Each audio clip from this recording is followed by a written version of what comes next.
بسم اللہ و باللہ و توکلت علی اللہ۔ قال اللہ تبارک و تعالی فی سورۃ البقرہ آیت نمبر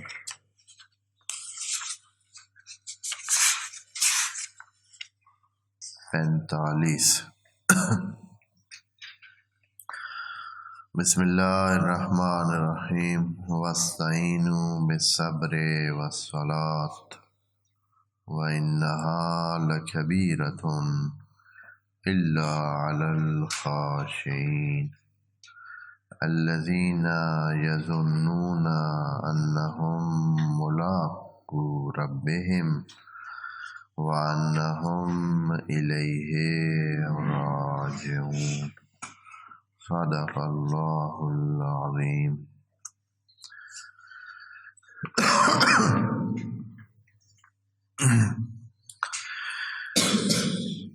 سورہ بقرہ کے بارے میں عرض کیا ہے، مدینہ میں نازل ہوئی، اور یہ سورت انسان اور اللہ کے درمیان رابطے کے آداب، رابطے کی تفصیلات بیان کرتی ہے کہ اللہ اور انسان کے درمیان کس قسم کا رابطہ ہونا چاہیے۔ انسان ایک ناسمجھ چیز ہے جو ابھی آداب بندگی سے ناواقف ہے۔ وعلیکم السلام۔ نعمات الہی کا وفور اس کے آس پاس میں اللہ نے بنا دیا ہے، خود اس کو بنایا ہے، پھر نعمات واسعہ میں اس کو قرار دے دیا ہے، سوچ دے دی ہے، سمجھ دے دی ہے۔ انسان اپنے آپ کو اور اپنے فیور میں کام کرنے اور اپنے لیے سب کچھ چاہنے کی تو اس میں بڑی گنجائش ہے۔ وعلیکم السلام۔ بس جو چیز اس کو مشکل میں ڈالتی ہے یا جو اس کے لیے مشکل ہے وہ یہ ہے کہ وہ کسی دوسرے کی بندگی کرے، یا کوئی اس کے اوپر بھی ہو، لیکن حقیقت یہ ہے کہ انسان کے اوپر اس کا رب ہے اور مالک ہے اور خالق ہے اور سب کچھ وہی ہے۔ تو یہ سورۃ بقرہ میں انسان کو یاد دہانی کرا کے کہ یا ایھا الناس اعبدوا ربکم الذی خلقکم، یہاں سے انسان کو اس بھولے ہوئے سبق کو یاد دہانی کراتا ہے، اور اس میں دین جسے ہم کہتے ہیں، سورہ بقرہ میں دین داری کے جتنے آداب ہیں وہ سارے ہی ذکر ہیں۔ دینداری کے آداب جو کہ اللہ کو رب ماننے سے شروع ہوتے ہیں، اس کی بندگی سے شروع ہوتے ہیں، اور پھر وہ بندگی کی تمام تفصیلات جو کہ اللہ کو انسان کا کرتا دھرتا بنا دیتا ہے اور انسان کو اللہ کا بندہ مخلص بنا دیتا ہے، وہ تمام تر آداب ذکر ہیں۔ پہلے بات سارے انسانوں سے کی ہے، پھر ان کو مخاطب کیا ہے جو سب سے پہلے کتابدار واقع ہوئے ہیں اس دین کی لڑی میں، جن کے پاس سب سے پہلے کتاب کی شکل میں دین آیا ہے، سب سے پہلے ان کو پھر خطاب کیا ہے، اور وہ تھے بنو اسرائیل۔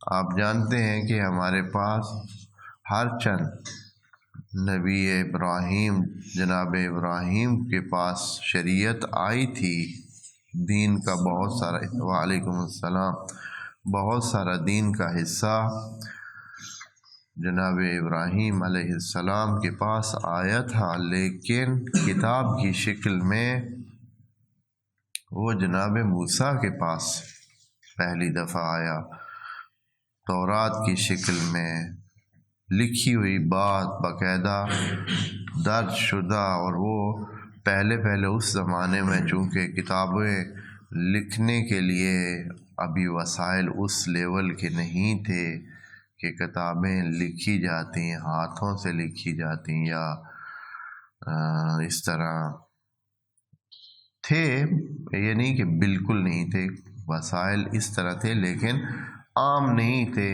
تو اللہ نے کیا کیا،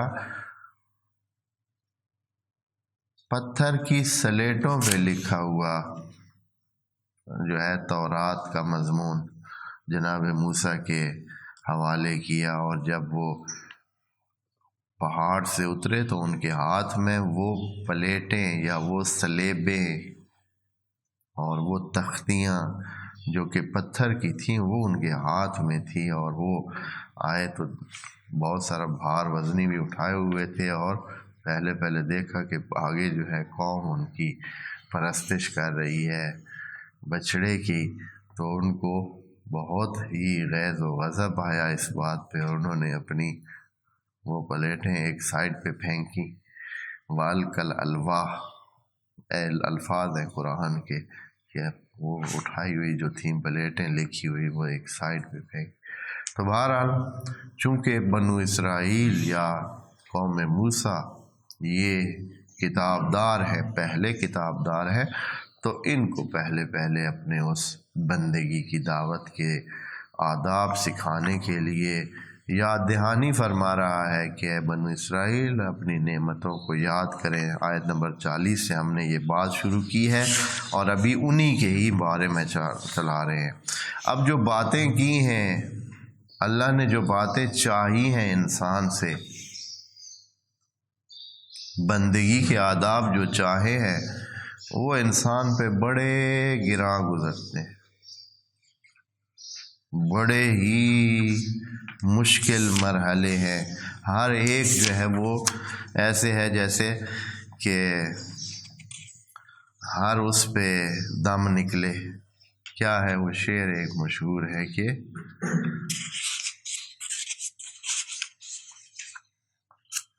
ہر خواہش پہ دم نکلے، جی کوئی اس طرح کا شعر بھی ہے۔ یہ جتنی بھی اللہ کے چاہنے ہیں وہ سارے ہی ایسے ہیں کہ ہر اس پہ ہی جان جاتی ہے۔ اوفو بعہدی، اللہ کے ساتھ کیا ہوا عہد جو ہے وہ پورا کریں۔ اللہ کے ساتھ کیا ہوا عہد پورا کریں تو اس کا مطلب ہے کہ ساری زندگی فدا کریں، بیٹھ جائیں اللہ کے اس میں ہی، اسی دائرے میں رہیں، اسی حد میں رہیں، اپنی نہ چلائیں، من چلی نہ کریں، انس کی چلائیں، اسی کے مطابق چلیں۔ اس کے بعد کیا کہا کہ آپ جو ہے حق کو باطل کے ساتھ، باطل کو حق کے ساتھ گڑ مڈ نہ کریں، مکس نہ کریں۔ اب یہ بھی سوکھا کام نہیں ہے، ہماری زندگی میں تو سارا حق اور باطل کیا ہوا ہے، مکس ہی مکس ہے۔ ہاں، تھوڑا ادھر تھوڑا ادھر، تھوڑا یہ بات تھوڑی وہ بات، جھوٹ سچ، اپنا پرایا، ہاں جی، حق نا حق، سب گڑ مڈ ہے۔ ہاں جی، تو یہ جو ہے اس طرح نہ کریں۔ اللہ کہہ رہا ہے کہ حق کو باطل کے ساتھ مکس نہ کریں۔ یہ بھی آسان کام نہیں ہے، ہر بندہ اس کو نہیں نبھا سکتا۔ اس کے بعد اقیم الصلاۃ کا مرحلہ ہے، اقیم الصلاۃ کے مرحلے میں داخل ہوتے ہماری جان جاتی ہے۔ ہاں، یہ تو بہت ہی مشکل مسئلہ ہے، آدمی بڑے مشکل سے جو ہے وہ نماز کے لیے اپنا ٹائم نکالتا ہے، بڑی مشکل سے مسجد تک یا مصلی تک جاتا ہے، اور ایسے لگتا ہے کہ 100 کام ہے جو اس کو پیچھے سے کیا کر رہے ہیں، کھینچ رہے ہیں کہ بھئی مکا ہیں، اور بھی کام ہیں، اور کام پیچھے پڑے ہیں، وہ کرنا ہے وہ کرنا ہے۔ اور پھر اگلا مرحلہ زکوٰۃ دینا، جو کہ آیت نمبر 43 میں چاہا تھا۔ تو اس سے مال کا دینا تو جان سے دینے بھی زیادہ مشکل ہے۔ جان دینا آسان ہوتا ہے بعض اوقات، اور مال دینا مشکل ہوتا ہے، جیسے کہ مشہور قول ہے جناب امیر کا کہ المرء ینام من الثقلہ ولا ینام من الحروب، کہ کوئی بندہ جو ہے وہ اگر اس کے کوئی بندے فوت ہو جاتے ہیں، مر جاتے ہیں، قریبی دنیا سے چلے جاتے ہیں، تو پھر اسے پھر بھی نیند آ جاتی ہے۔ ہاں جی، نیند آ جاتی ہے اسے، وہ سو جاتا ہے دوسرے دن، اس دن یعنی اس کو نیند جو ہے وہ پھر آ جاتی ہے۔ لیکن ولا ینام من الحروب، اگر اس کا مال لٹ جائے تو اگلے کئی دن اس کو جو ہے نیند نہیں آتی ہے۔ ایسی بدبخت چیز ہے، اتنی انسان کی دلچسپی ہے اس کے ساتھ کہ انسان کو نیندیں انسان کی کیا ہو جاتی ہیں؟ حرام ہو جاتی ہیں، اڑ جاتی ہیں۔ تو یہ مرحلہ بھی ہے۔ اس کے بعد اگلا مرحلہ یہ بھی مہم ہے کہ دوسروں کو درس دینا، خود جو ہے خود بھول جانا۔ ہم سب اکثر ایسے ہیں، انسانوں کی یہ خصلت ہے کہ دوسروں کے نقص تو اس کو بہت نظر آئیں گے، دوسروں کی کمزوریاں، دوسروں کو درس دیتا رہے گا، بتاتا رہے گا، یہ کرو وہ کرو، یہ کرو وہ کرو، فلاں نے ایسا نہیں کیا، فلاں نے ایسا نہیں کیا، لیکن جب اپنی باری آتی ہے تو بھول جاتے ہیں۔ اور یہ سب سے بڑا فیلئر ہوتا ہے۔ ہماری باتیں جو دنیا میں اچھی باتیں کرنے والے کتنے لوگ ہیں؟ ہاں، ہر بندہ ہی اچھی باتیں کر رہا ہے، لیکن وہ دوسروں کے لیے کر رہا ہے۔ خود تو کیا ہو جاتا ہے آدمی، خود تو بھول جاتا ہے۔ یہ جتنے بھی ابھی ہم درس خود ہم اسی میں شامل ہوں گے کہ کتنا جہاں بیٹھ کے یہ قرآن سے پڑھ پڑھ کے جو ہے ہم بتا رہے ہیں، اور جب اپنی باری آتی ہے تو کتنی جگہ انسان سے غفلت ہو جاتی ہے، اور وہی بات جو دوسروں کو کہہ رہے ہوتے ہیں یا سمجھا رہے ہوتے ہیں، اور بڑے طریقے سے سمجھا رہے ہوتے ہیں، خود اپنے لیے کیا ہو جاتے ہیں؟ بھول جاتے ہیں۔ اس کے بعد جو مرحلہ آیا تھا، اب میرے حال میں یہی مرحلہ تقریباً، یہ اتنی باتیں اللہ نے بنو اسرائیل سے چاہی ہیں، اور ہر بات اتنی مشکل ہے۔ اب یہاں سوال پیدا ہوتا ہے، اے اللہ، یہ اتنی باتیں جو چاہی ہیں، یہ انسان جو اس طبیعت کا مالک ہے، جو آزاد ماحول کا رسیہ ہے، یہ چاہتا ہے کہ آزادی ہو۔ وعلیکم السلام۔ بل یرید الانسان لیفجر امامہ، انسان کی خواہش یہ ہے کہ اس سے کوئی کچھ نہ کہے۔ اگر وہ سوتا ہے سوتا رہے، جاگتا ہے جاگتا رہے، کھانا چاہتا ہے کھائے، نہیں کھانا چاہتا نہ کھائے، کھیلنے جانا چاہتا ہے کھیلنے چلا جائے، پڑھنا چاہتا ہے پڑھے، نہیں پڑھنا چاہتا ہے نہ پڑھے۔ انسان کا دل یہ ہے کہ اسے کوئی کچھ بھی نہ کہے۔ بل یرید الانسان لیفجر امامہ، اس کے سامنے کھل ہی کھل ہو، یہ انسان کا چاہنا ہے۔ اور اے اللہ، تو نے جو یہ چیزیں چاہی ہیں، آداب بندگی جو تو نے بتائے ہیں، یہ تو سارے ایسے ہیں کہ انسان کی طبیعت پہ بہت گراں ہے، مشکل ہے، کرے تو کرے کیسے یہ انسان۔ یہاں اللہ خود ہی جیسے کہ باقی ہدایات دیتا ہے، یہاں انسان کو سلیقہ سکھاتا ہے، بندگی کا طریقہ سکھاتا ہے، اس چیز کو کرنے کے آداب کو انجام دینے کے لیے مدد فراہم کرتا ہے کہ انسان کیسے تو یہ کر سکتا ہے، یہ ایسے نہیں ہو سکتا ہے۔ جیسے کہ کسی بھی کام کے لیے ریاضت کرنی پڑتی ہے، اس کے لیے محنت کرنی پڑتی ہے، اپنے اوپر بھار دینا پڑتا ہے، پریکٹس کرنی پڑتی ہے، مشق کرنی پڑتی ہے، آسان نہیں ہوتا۔ یہاں بھی خدا کریم بتاتا ہے کہ اے انسانوں، اگر آپ نے یہ مسئلہ حل کرنا ہے تو اس کا طریقہ یہ ہے۔ آیت نمبر 45 میں فرما رہا ہے وَاسْتَعِینُوا، اس تمام کارروائی کو انجام دینے کے لیے مدد حاصل کرے۔ کس سے؟ بالصبر، صبر سے مدد لے۔ صبر کیا چیز ہے جو اس سے مدد لے؟ اب آج کی بات صلاۃ بھی ہے، بالصبر والصلاۃ، صلاۃ کے بارے میں بھی بات کریں گے۔ صبر سے اور صلاۃ سے مدد لیں۔ اے اللہ یہ کیسے مدد کر سکتے ہیں؟ وہ بتائے گا۔ پہلے یہ جان لیں کہ صبر ہے کیا چیز کہ اس سے مدد لی جا سکتی ہے، اور پھر آیا یہ بھی خود صبر بھی ایک ایسی چیز ہے جو کسی اور پر ڈیپینڈ کرنے والی چیز ہے؟ نہیں، اللہ نے مدد کا خزانہ خود انسان کے اندر سے بتایا ہے کہ یہ مدد ایسی نہیں ہے کہ آپ کو کسی اور طرف جانا پڑے، کسی کی منت کرنی پڑے، کسی کا احسان لینا پڑے، یا فزیکلی اور اپنے جسمانی زوروں کو آزما کر آپ کو یہ کام کرنا پڑے۔ نہیں، یہ خزانہ انسان کے اندر ہے۔ صبر کا خزانہ انسان کے اندر ہے۔ کیا ہے چیز صبر؟ صبر کا معنی یہ ہے کہ انسان جو سوچ رکھتا ہے، جو کام کرنا چاہتا ہے، جو بھی وہ سلسلہ اس کے جس راستے پہ جا رہا ہے اس پر برقرار رہے، چاہے وہ مشکلات آئیں تب بھی۔ اب صبر کے لیے دو زینے ہیں۔ پہلا زینہ یہ ہے کہ جب انسان بے بس ہو جاتا ہے، ایک زینہ یہ ہے کہ انسان بے بس ہوتا ہے، اس کے پاس ہے ہی نہیں، اس کے پاس راہ حل ہے ہی نہیں، پھر بھی وہ اس کو سہتا ہے، ٹھیک ہے، خیر ہے، کوئی مسئلہ نہیں ہے، میں برداشت کرتا ہوں، اور توکل کرتا ہے اللہ پر کہ انشاءاللہ ایک ٹائم تک یہ چلے گا اور پھر ختم ہو جائے گا اور پھر مسئلہ آسان ہو جائے گا۔ صبر کرتا ہے، یعنی اس کے پاس راستہ ہی نہیں ہے۔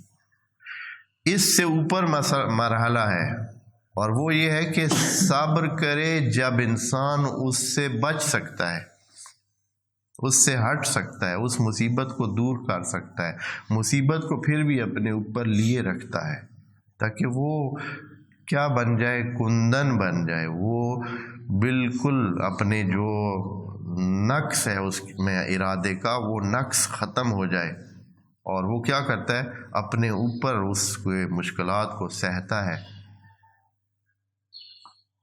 جیسے روزہ، مثال کہہ رہا ہوں، جو روزہ رکھتا ہے وہ کھا سکتا ہے، اس کے پاس ہر چیز موجود ہے، اس کو رکاوٹ بھی نہیں ہے، لیکن وہ اپنے اوپر کیا کر رہا ہے، صبر کر رہا ہے۔ یا جو بندہ پریکٹس کرتا ہے، جو بندہ صبح جاگتا ہے، وہ سو سکتا ہے لیکن پھر بھی وہ جاگتا ہے، اپنے اوپر وہ اس چیز کو لاگو کرتا ہے کہ میں نے یہ کرنا ہے، وہ اپنے اس ارادے کو مستحکم کرتا ہے۔ صبر اس اندر سے اٹھنے والے اس ارادے کو کہتے ہیں۔ انسان کے اندر سے اٹھنے والا یہ خزانہ، اور یہ عام چیز نہیں ہے، یہ اوریجنیٹ ہوتا ہے اللہ کے اس سے، اللہ کی صفات سے۔ تبھی اللہ نے کہا ہے ان اللہ مع الصابرین، کہ اللہ صبر کرنے والوں کے ساتھ ہے۔ بس صبر جو ہے یہ ایک ایسا خزانہ ہے، ایک ایسی ارادی قوت ہے، یہ مثبت قوت ہے، منفی نہیں ہے۔ منفی کا مطلب ہوتا ہے کہ بے بسی میں انسان کیا کرے، بے بسی میں انسان ہار جائے اور کہے کہ بس ٹھیک ہے، اسی کاری کہہ سکنے، اسی کاری کہہ سکتے، ہم کیا کر سکتے ہیں، یہ نہیں اسی وہ جگہ بھی جہاں وہ کچھ کر نہیں سکتا ہے، وہ یہ اپنے اندر ارادہ رکھے کہ میں یہ مسائل کو جھیلتا ہوں، یہ اس کو اٹھاتا ہوں، کوئی مسئلہ نہیں ہے، میں برداشت کروں گا، میں اپنے اوپر لوں گا ان کو۔ جیسے وہ پہلے بھی ایک دفعہ عرض کیا ہے کہ مشکل خود بھی رو پڑے گر ہم جائیں جم کہیں۔ آپ دوستوں نے پتہ نہیں سنا ہوا ہے، یعنی بہت کتنا مناسب سا جملہ اس شاعر نے بنا کے اس میں رکھا ہے، کسی قومی ترانے کا حصہ ہے، یہ ملی ترانے کا جو ہے نا حصہ ہے۔ مشکل خود بھی رو پڑے گر جائیں ہم جم کہیں، کہ یہ انسان کے اندر سے وہ طاقت اپنے دفاع میں کھڑی ہو جاتی ہے اور انسان کو قائم رکھتی ہے، اور ڈٹ کے انسان اور جم کر اسی راستے پہ چلتا رہتا ہے۔ اور اللہ کا راستہ بھی اسی طرح ہے۔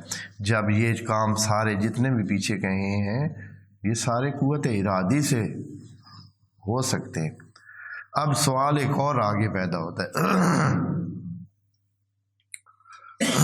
وہ یہ ہے کہ اے اللہ، یہ جو صبر آپ جس کا ذکر کر رہے ہیں، خود صبر کیسے حاصل کریں؟ یہ تو ایسے ہی ہے جیسے بھائی آپ نے پانی کو شربت بنانا ہے تو کیا ڈال لیں؟ اس میں چینی ڈال لیں۔ اب چینی کہاں سے لیں؟ ہیں جی، کوئی یہ بھی مسئلہ ہے۔ تو یہاں یہ سوال پیدا ہوتا ہے کہ اے اللہ، صبر تو چلے بڑی اچھی چیز ہے، اس کے ذریعے یہ مسئلے حل ہو سکتے ہیں، صبر انسان کرے وہ سارے بندگی کے یہ آداب جو ہیں پورے کر سکتا ہے۔ صبر جو اس میں برداشت ہے، اس میں کوئی مسئلہ نہیں ہے، وہ ان ساری چیزوں کو نبھا سکتا ہے۔ تو خود صبر کیسے حاصل کرے، اس کے حصول کا طریقہ کیا ہے؟ تو پھر فوراً خدا کریم جو ہے وضاحت کے ساتھ کہتا ہے بالصبر والصلاۃ، خود صبر کو پانے کے لیے صلاۃ، نماز میں آئے۔ یہ پریکٹس ہے، صبر کی سب سے بڑی پریکٹس، برداشت کی سب سے بڑی پریکٹس نماز ہے۔ نماز ہی انسان کو، وجہ کیا ہے کہ نماز کی طرف انسان کا دل نہیں کرتا ہے ابتدا میں، وہ تو بھاگتا ہے۔ بس جتنا زیادہ کوئی نماز کی طرف آئے گا، جتنا کوئی زیادہ دیر نماز میں رکے گا، اس نے اپنی وہ صبر کی جو پریکٹس ہے، صبر کی جو آزمائش ہے، اس کو بڑھائے گا۔ آپ دیکھتے ہیں کہ جب بھی انسان نماز میں داخل ہوتا ہے تو کیا ہوتا ہے؟ پہلے تو جانے کے لیے ہی بندہ کتراتا رہتا ہے، ہاں، کہ اگر یہ نہ ہوتی تو میں اور بہت سارے کام کر لیتا، درمیان میں نماز آ گئی ہے، جانے کے لیے ہی مشکل میں ہوتا ہے۔ بس انسان اس سارے بندھن کو، اس زنجیروں کو، دنیا کی جو زنجیریں اس کی ہوتی ہیں، جو اس کو پکڑے ہوئے ہوتے ہیں، محفل ہے، محفل کی زنجیر ہے، نہیں جاتا ہے، دکان ہے، دکان کی زنجیر ہے، وہ انسان کو چھوڑتی نہیں ہے، کام ہے، اور سلسلے ہیں، دنیا میں کتنے سلسلے ہیں، وہ ایسی زنجیریں ہوتی ہیں انسان کو نہیں جانے دیتی ہیں ادھر۔ ان کو توڑ کر جب جاتا ہے تو پہلے مرحلے میں کتنا بڑا کام کر لیتا ہے کہ وہ نماز کی طرف جاتا ہے۔ یہ بہت بڑا کام ہوتا ہے، جو بندہ بالکل جو ہے وہ اس مین اپنے اس ٹائم پر، اور اللہ نے ایسے ٹائموں میں یہ کام رکھا ہے کہ بالکل جو انسان کے کئی حوالوں سے بہت مرکزی کام ہوتے ہیں۔ صبح ادھر نیند کی جو زنجیر انسان کے اوپر تنی ہوتی ہے، ہیں جناب، اور اس وقت کہتا ہے کہ نہیں، اس کو توڑو، اور انسان توڑتا ہے اور پھر جاتا ہے، نماز پڑھتا ہے۔ اسی طرح دن کا ٹائم، مین جو انسانوں کے بزنس، مصروفیت اور سارے مین کام ہوتے ہیں، اصلی کاموں کا ٹائم ہے عین زوال کے ٹائم۔ اسی طرح شام کی محفلوں کو جو ہے ڈسٹرب کرتا ہے، شام کی نماز، مغرب کی نماز، ہاں جب انسان سارے دن کے کاموں سے یہ سے وہ سے فارغ ہو کے آرام سے جا کر اپنی محفلیں سجاتا ہے، اپنے سلسلے کرتا ہے، اپنے ملنے کے لیے ایک دوسرے کے پاس جاتے ہیں، یا دوسرے بہت سارے کام جو شام کے لیے مخصوص ہوتے ہیں، بہت سارے انسان کھانے کے اچھے تیاریاں کرتے ہیں شام کے لیے، اور اس ٹائم درمیان میں پھر کیا آ گئی ہے جی، تو اس کو توڑ کر انسان اس محفل سے اٹھ کے جاتا ہے اور نماز کی طرف۔ تو یہ کتنی بڑی زنجیر ہوتی ہے، توڑتا ہے۔ یہ پریکٹس ہے کس کی؟ صبر کی۔ وہ صبر کا خزانہ جو ہے انسان کے اندر وہ بڑھ رہا ہے، اس کی طاقت بڑھ رہی ہے، اس کی قوت ارادی بڑھ رہی ہے، اور اس کے تب جا کر خدا کریم اس کو کہتا ہے کہ ان اللہ مع الصابرین، کہ اللہ جو ہے وہ صبر کرنے والوں کے ساتھ ہے، اور صبر اس قسم کی قیمتی چیز ہے۔ پس نماز جو ہے وہ صبر کے لیے۔ اب جب نماز میں انسان داخل ہوتا ہے تو پھر کیا ہوتا ہے؟ جب نماز کی طرف آ چکا ہوتا ہے تو ابھی بھی یہ نہیں کہ اس کی وہ جو پیچھے زنجیریں وہ ساری ٹوٹ چکی ہے اور بس ختم ہو چکے، نہیں، زندگی کی زنجیر جو ہے وہ، جو کہ زندگی کے سلسلے ہیں، جو کہ بہت سارے چلتے ہوئے سلسلے ہیں، وہ اس کو بار بار اپنی طرف کھینچ رہے ہیں، واپس آنے کو کہہ رہے ہیں، بھائی نکلو یہاں سے، جلدی سے فارغ ہو، جلدی سے نکلو یہاں سے۔ اور انسان جتنی دیر نماز میں گزارتا ہے، جتنی زیادہ دیر نماز میں گزارتا ہے، وہ اتنا ہی اپنے اندر ان مشکلات کو، دنیا کی مشکلات کو، ان تمام اوقوں کو برداشت کرنے کا جو ہے وہ سلسلہ بڑھاتا ہے، اور اللہ اس کو یہ مدد کرتا ہے کہ وہ ایک ایسی صورتحال میں آ جاتا ہے کہ کوئی چیز پھر اس کے لیے کچھ بھی نہیں رہتی ہے، کچھ بھی اہمیت نہیں رکھتی ہے، اور وہ ان تمام قیدوں سے آزاد ہو جاتا ہے، اور پھر وہ اللہ کے بندگی کے اس مقام پہ فائز آتا ہے جہاں انسان کو پہنچنا چاہیے۔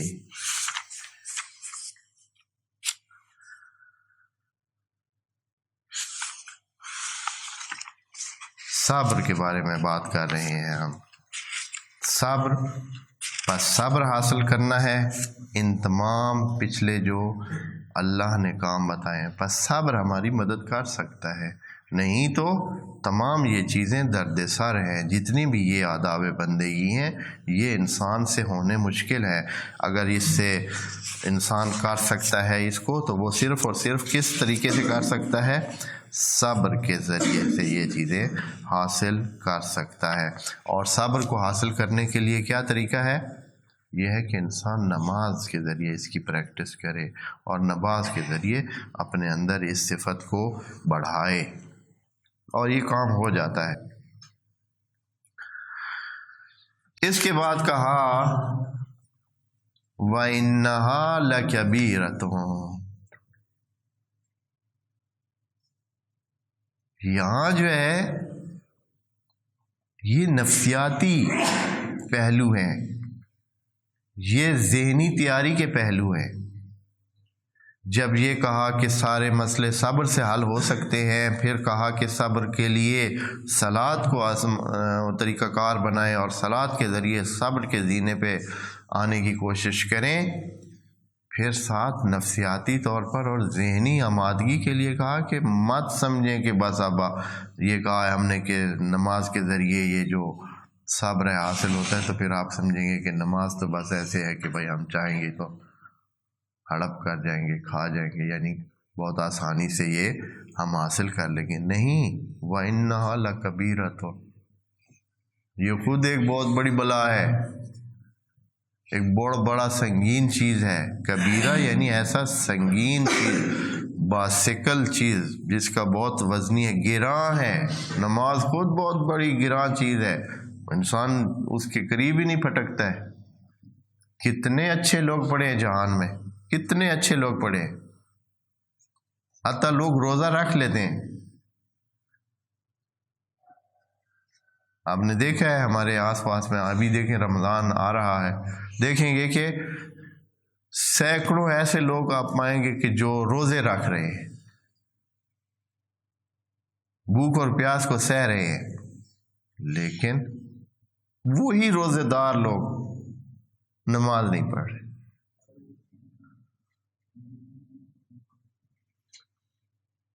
کمال ہے. میں ایسے انسانوں کو بھی جانتا ہوں، صبح سحری کر کے سو جاتے تھے، سحری کھا لی پھر سو گیا، نماز نہیں پڑھی. دن کو بھی کوئی نماز نہیں پڑھی، شام کو افطاری بھی کر لی، پھر ہر جگہ بتایا بھی. میں تو 3 پورے روزے رکھے، ایک بھی نہیں مس کی تھا، پورے 30 روزے. میں پچھلے 20 سالوں سے پورے 30 روزے رکھتا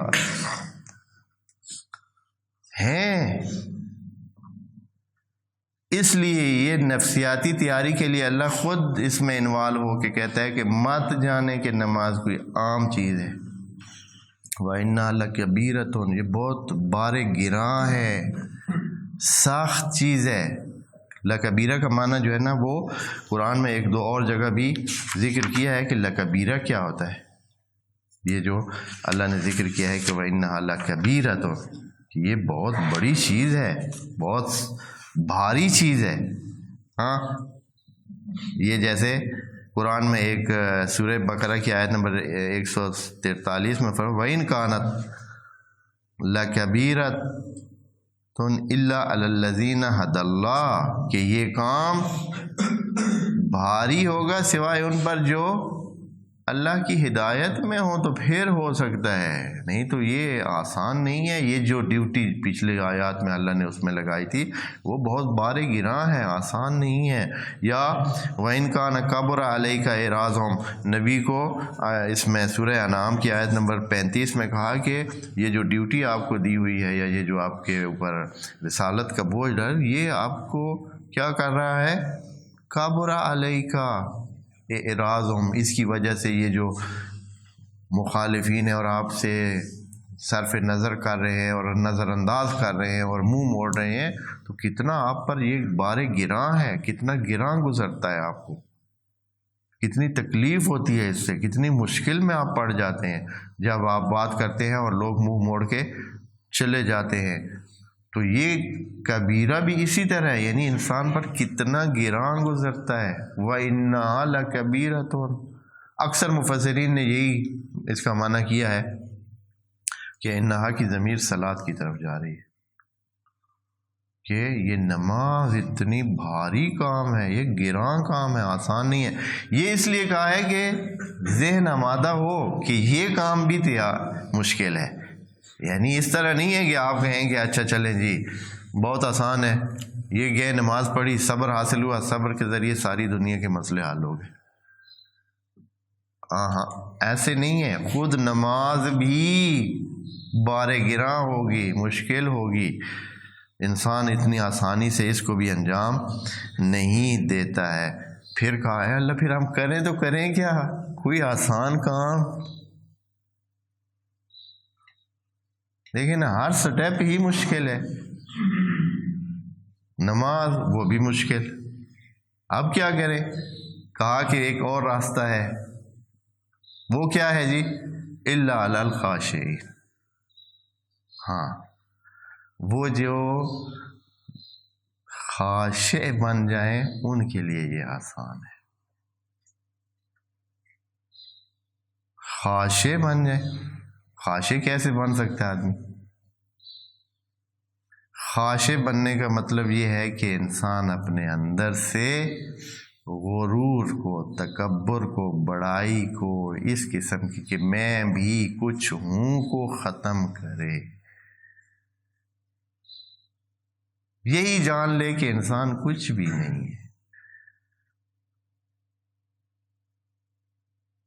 کچھ بھی نہیں ہے. یہ جو انسان کے تکبر، مختلف قسم کے انسان کے ذہن میں بڑائیاں اور تکبر اور غرور اور یہ چیزیں آتی ہیں، جن سے ایک خیالی ڈھانچہ انسان قائم کر لیتا ہے اور اس ڈھانچے کو جھکنا مشکل ہو جاتا ہے، جس کا اس کو بننے نہ دے، اس خیالی ڈھانچے کو توڑے، یہ سمجھے کہ حقیقت میں انسان کچھ بھی نہیں ہے۔ بعض اوقات انسان اپنے عہدوں کی وجہ سے، اپنے وسائل کی وجہ سے، اپنے کنبے کی وجہ سے، نسب کی وجہ سے، پتہ نہیں کیا کیا، مامے چاچے فلاں کی وجہ سے، یا اپنے اس کی وجہ سے سمجھتا ہے کہ وہ کچھ ہے، ایک خیالی ایک چیز بنا لیتا ہے، ہوتی تو خیالی ہے نا۔ ہاں، اس چیز کو انسان توڑے، جب یہ توڑے گا نا، جب اس کے اندر سے غرور اور تکبر اور اس قسم کی ساری وہ خصلتیں ختم ہو جائیں گی، تو پھر انسان کیا ہو جائے گا، اس کو پتہ چلے گا کہ وہ بندے خدا ہے، وہ ایک غلام ہے، ایک مملوک ہے، ایک مخلوق ہے، ایک کچھ بھی نہیں ہے۔ جب اس لیول پہ پہنچے گا، پھر وہ دیکھے گا کہ ہاں، جب میں اس طرح ہوں، میں محتاج ہوں، میں فقیر ہوں، یا ایھا الناس انتم الفقراء الی اللہ واللہ هو الغنی، اور وہ جانے کہ میں اتنے کے باوجود بھی کچھ بھی نہیں ہوں، میں فقیر ہوں الی اللہ۔ جب اس مرحلے پہ پہنچے گا تو پھر وہ چاہے گا کہ اللہ کے دربار میں جائے، پھر کیا کرے گا، ایسے واپس آتے ہیں کہ پھر وہ کہے گا کہ میں طاقت حاصل کرنے کے لیے جاؤں، وہ نماز کو یہ سمجھے گا کہ یہ طاقت کا خزانہ ہے، مجھے وہاں جانا چاہیے۔ جیسے کہ انسان پیٹرول بھراتا ہے، جیسے کہ انسان اپنے کسی اس کو ریچارج کرتا ہے، اپنے موبائل کو بار بار جاننا چاہتا ہے، وہ چاہتا ہے کہ زیادہ سے زیادہ ٹائم ملے کہ وہ اپنے اس چیز کو ریچارج کر سکے، پھر وہ نماز کی طرف جاتا ہے، پھر اس کے درمیان میں وہ رکاوٹ نہیں ہوتی ہے، غرور کی رکاوٹ، تکبر کی رکاوٹ کہ میں پھر جاؤں،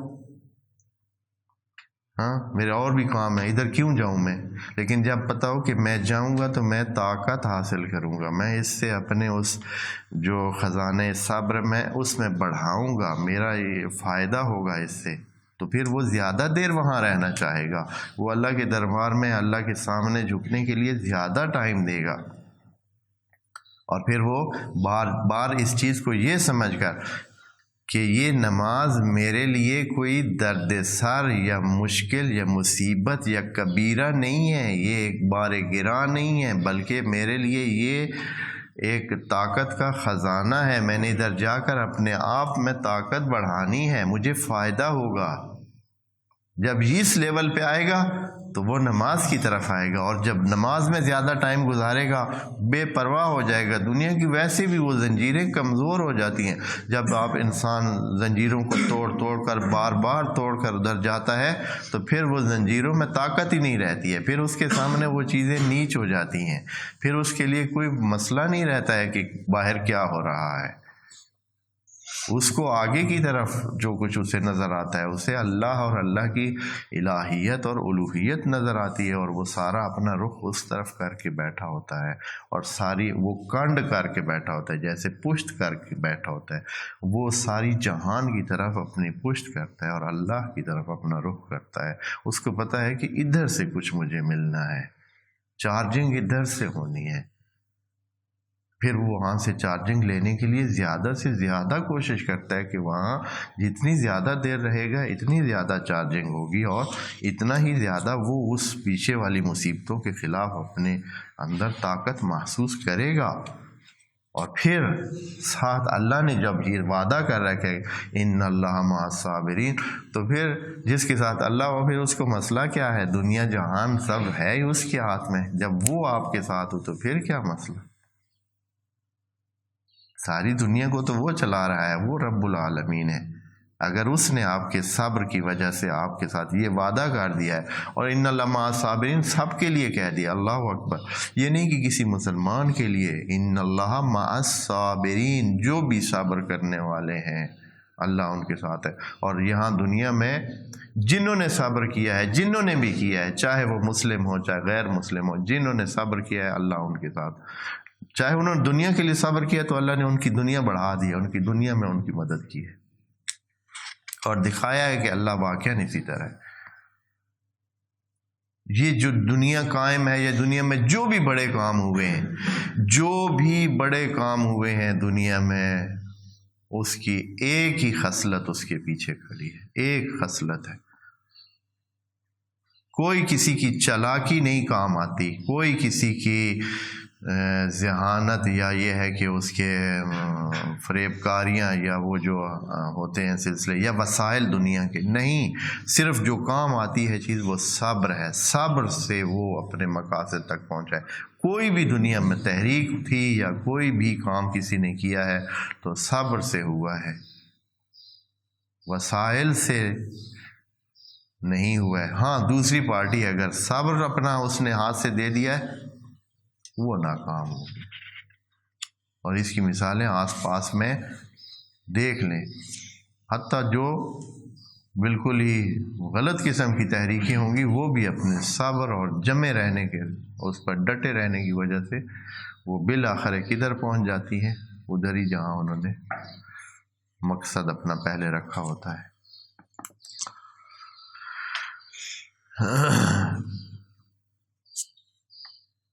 وَاسْتَعِينُوا بِالصَّبْرِ وَالصَّلَاةِ وَإِنَّهَا لَكَبِيرَةٌ، یہ بہت بڑی سنگین بار گراں ہے، لیکن إِلَّا عَلَى الْخَاشِعِينَ۔ اچھا ٹائم ختم ہو گیا ہے، ہم انشاءاللہ الَّذِينَ يَظُنُّونَ جو خود ایک بہت بڑی بات ہے جو ابھی کہنے جا رہے ہیں کہ یہ اب نماز میں ہوتا کیا ہے، خشوع کے ساتھ کیا ہوتا ہے کہ انسان کو اتنی طاقت ملتی ہے، انشاءاللہ عرض کریں گے۔ والسلام علیکم ورحمۃ اللہ وبرکاتہ۔